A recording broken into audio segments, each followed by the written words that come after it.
Hello students, हमने देखा था पाठ मेरे पिताजी। अब हम इस पाठ के देखेंगे आज स्वाध्याय। तो इस स्वाध्याय के अंदर तुमको पहला प्रश्न दिया गया है कि सूचना के अनुसार कृतियाँ कीजिए। निम्नलिखित शब्दों को पढ़कर उनके लिए पाठ में प्रयुक्त विशेषताएं लिखिए।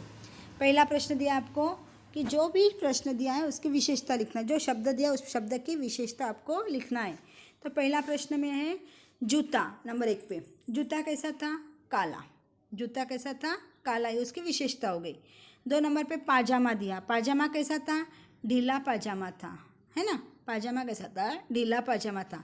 अचकन, अचकन कैसी थी? खूब फबने वाली, सुंदर अचकन थी, अच्छी दिखती थी उनके शरीर पर। टोपी, टोपी कैसी थी? दुपल्ली टोपी थी। कैसी टोपी थी? दुपल्ली टोपी थी। इस प्रकार से यह प्रश्न आपका कंप्लीट हुआ। समझ में आया यहाँ तक? उसके बाद में आपको दूसरा प्रश्न दिया है, संयुक्त परिवार संबंधी अपने विचार लगभग 6 से 8 पंक्तियों में लिखिए। संयुक्त बोले तो कंबाइंड परिवार, पहले बोलते थे संयुक्त, बोलने के बाद में बड़ा कुटुंब बोलते थे उसको, कि हमारा परिवार बहुत बड़ा परिवार है, हम बहुत लोग इकट्ठे रहते, दादा दादी, चाचा चाची, है ना, बड़े पापा बड़ी मम्मी, उनके बच्चे, चाचा चाची के बच्चे, हमारे पापा मम्मी और हम सब भाई बहन और हमारे 2-4 बुआ वगैरह, ऐसे सब रहते थे। तो ये बड़ा परिवार होता था। पापा के चाचा वगैरह ये सब साथ में रहते थे, संयुक्त परिवार बोला जाता था। और ये संयुक्त परिवार में जो मज़ा होती थी वो आज विभक्त परिवार में नहीं रही। तो संयुक्त परिवार संबंधी आपको आपके विचार लिखना है। क्या लिखोगे आप? तो ऐसा बताना है, भारतीय संस्कृति में पहले से संयुक्त परिवार की परंपरा रही है ना। तो इस परिवार के अंदर माता पिता भाई बहन अतिरिक्त मैंने आपको बताया चाचा चाची, अविवाहित विवाहित सब बच्चे उनके साथ में रहते थे। फिर चाचा ताऊ के जो बच्चे हो जाते थे उनके बहू बेटियाँ, उनके बच्चे, ऐसे सब साथ में रहते थे। ये हो गया हमारा सम्मिलित परिवार।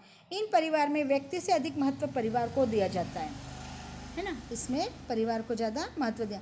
आज के बदलते सामाजिक परिवेश में संयुक्त परिवार की परंपरा टूटी रही है। संयुक्त परिवार में जहाँ बच्चों का लालन पालन, मानसिक विकास अच्छी तरह होता है, वहीं वृद्ध लोगों का जीवन भी बच्चों के साथ शांतिपूर्वक व्यतीत होता है। वहाँ पे इतने बड़े परिवार के अंदर इतना सारा खाना बनता है, इतने सारे लोग साथ में खाना खाते, जिसको ये नहीं चलता उसको वो नहीं चलता, तो सारा इतना सारा बनता है तो कोई भी कोई चीज़ खा लेता है। और परिवार में कौन सा भाई किसका है, चाचा का है कि भाई बड़े पापा का है कि काका का है कि खुद का है, ये सगे भाई भी उनके अंदर मालूम नहीं पड़ते, क्योंकि उसके अंदर प्रेम ही इतना होता है। अधिकार किसी का किसी पर नहीं, सब अपने अपने, जो बड़ा बोलेगा उतना ही काम अपने को करना है। जो घर में मुखिया है उस मुखिया की उस घर में चलती है। मुखिया ने बोल दिया यहाँ जाना, ये करना वो करना, उतना ही काम किया जाता है। इसको बोलते हैं संयुक्त परिवार का मतलब। माँ की अनुपस्थिति में बच्चे शिशुगृह में रहने के स्थान पर दादा दादी के साथ में, चाचा ताऊ के पास में, है ना, ऐसे रहते थे। कभी शिशुगृह का काम पड़ा ही नहीं, उस समय पे ज़रूरत ही नहीं पड़ती थी। कोई भी बच्चा कोई भी संभालता था। अपने घर के अंदर यदि 10 बच्चे हैं और 3 जने संभालने वाले तो 10 बच्चों को संभाल लेते थे। और आज ऐसा समय आया कि 10 व्यक्ति 2 बच्चों को भी संभालने के लिए तैयार नहीं होते, क्योंकि बच्चे में शैतानी इतनी आ गई है ना। तो ममता के साथ में वातावरण रहता था उनका, और अच्छे संस्कार सीखते थे कि कैसे घर में रहना, कैसा नहीं रहना, ये सारी बातें इस घर में सिखाई जाती थी। इस प्रकार का संयुक्त परिवार हमारा हुआ है। आया समझ में? संयुक्त परिवार की व्याख्या, ये 5-7 पंक्तियाँ लिखना है तो आपको लिखते आना चाहिए। हो गया? समझ में आया? अब अगला प्रश्न आपको दिया है, भाषा बिंदु, विराम चिन्ह पढ़कर समझो। स्थान सूचक, यह चिन्ह सूचियों में खाली स्थान भरने के काम आता है, जैसे लेख, कविता, बाबू मैत्रेय गुप्त। अब यहाँ पे विराम चिन्ह वगैरह दिया है, ये आपको देख के पढ़ना है।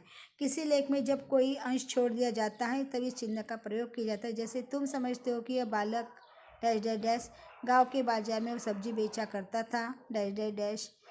किसी संज्ञा में को संक्षेप में लिखने के लिए चिन्ह का वापर करते हैं, संकेत चिन्ह बोलते हैं उसको। देखो कैसा दिया है, वो लिखना है, वो लिखना है आपको। इस प्रकार के चिन्ह आपको यहाँ पर दिए गए हैं और ये आपको लिखते आना चाहिए। समझ में आए यहाँ तक? अब हम इसके कुछ अधिक प्रश्न हैं, वो भी आपको 1-2 प्रश्न समझा के देती हूँ, वो भी आपको आए तो लिखते आना चाहिए। ठीक है? अब जैसा आपको दिया है, समय की पाबंदी विषय पर अपने विचार लिखिए। समय की पाबंदी, लेखक को बहुत समय का बहुत ज़्यादा था, तो क्या बोलते हैं कि समय की पाबंदी अर्थात समय पर या न समय पर या समय से पहले ही किसी काम को पूरा कर देना। समय का पाबंद होना किसी व्यक्ति की यह विशेषता होती है जो उसे प्रत्येक कार्य को समय पर पूरा करने की प्रेरणा देती है। उसको लेट चलता नहीं। मैंने कहा कि मुझे 4 बजे इतना काम चाहिए तो 4 बजे के 5 मिनट पहले काम कंप्लीट कर देना, इसको बोलते हैं समय की पाबंदी। यह विशेषता सफलता के सबसे बड़े रहस्यों में से एक है। समय का पाबंद व्यक्ति अनुशासित जीवन जीता है। यह गुण व्यक्ति को सफलता के उच्च शिखर पर ले जाता है। देखो कौन शिखर पर ले जाता है, अनुशासन बोला जाता है इसको, कि अनुशासन जिसके पास में है ना उसके पास में कभी ढिलाई नहीं होती। गुण व्यक्ति को सफलता के उच्च शिखर पर ले जाता है। विद्यार्थियों के लिए समय का पाबंद होना अति आवश्यक है।